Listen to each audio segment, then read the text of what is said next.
Ein Sof, the Kabbalistic name for the power that is greater than us, or God, created the world so that it would no longer be alone. Ein Sof means no thing and really can't be labeled. But no thing, according to the Kabbalistic understanding of how our world came into being, was lonely and wanted something to keep it company. We human beings, according to Kabbalah, are an essential part of ending Ein Sof's loneliness. As Ein Sof began to experiment and create our world with super powerful light that was pure goodness and love, Ein Sof used the light to create a companion.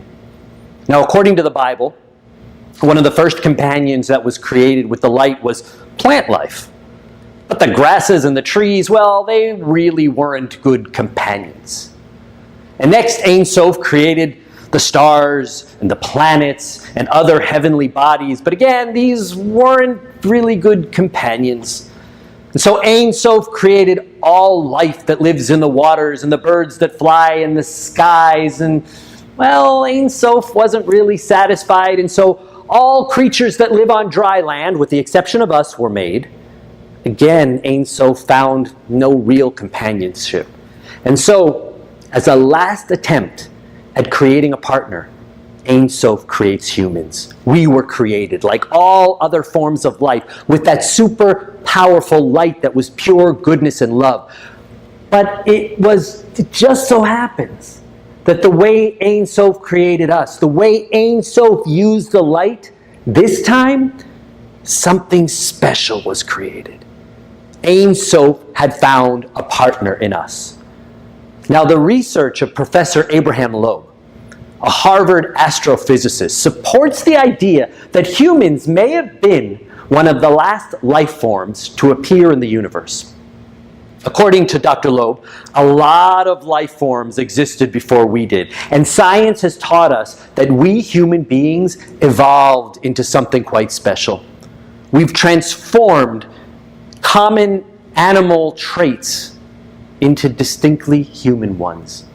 Communication into language, memory into calculated planning, and social traditions into pretty complex cultures. Unlike other animals, for the most part, our extraordinary powers, well, they don't derive just from our muscles and bones, but from our collective intelligence. Together, our minds have given birth to civilizations and created technologies which have changed the face of the earth, while even our closest animal relatives, they live beautiful lives, quiet lives in their forests and their deserts, but not really changing the world. We seek deeper meaning. We question our life's purpose, and we go on challenging spiritual journeys. Unfortunately, as we all know too well, we can also do some pretty terrible things. If only we all used our power simply to do good. Now, research in the field of neuroscience supports the idea that our brain is primed to believe in something bigger than us. There is general agreement among cognitive scientists that our desire to explore the spiritual world is an outgrowth of brain architecture that evolved early in human history. Some say that our desire to explore the world even evolved due to natural selection, and it has selective advantage, or that spirituality is an evolutionary byproduct of other mental changes. And some claim that spirituality is genetically part of who we are and pushes us to think about pre-life and afterlife and gods and invisible beings that are acting in the universe. And science shows us that if we act on our innate spiritual desires, we can increase our chances of living longer, healthier, more meaningful lives. Lives which are shared with others who live together in meaningful communities.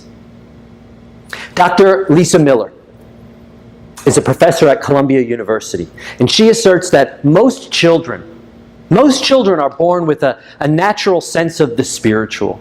Children are naturally empathetic and can pick up on spiritual moments a lot more easily than many adults who can lose their innate traits as a result of their environment and life experiences. Supporting a child's natural spirituality allows them to flourish and live healthier, more meaningful lives. All of this information, all of it, supports the Kabbalistic assertion that we are created and born into this world to connect with Ein Sof, that power that brought us into existence, created from the light of Ein Sof, energy that is pure love. We human beings are naturally curious about where this light came from and what we are to do with it. We were created to believe or connect with the power, thus ensuring that Ein Sof isn't alone. Sadly, life's challenges can make us skeptical and we can lose this drive, this desire to connect. But if we open ourselves up to the lessons of Kabbalah, we can rediscover this innate desire at any time. And that time can be right now, if you stop and appreciate that you have the light of Ein Sof inside of you.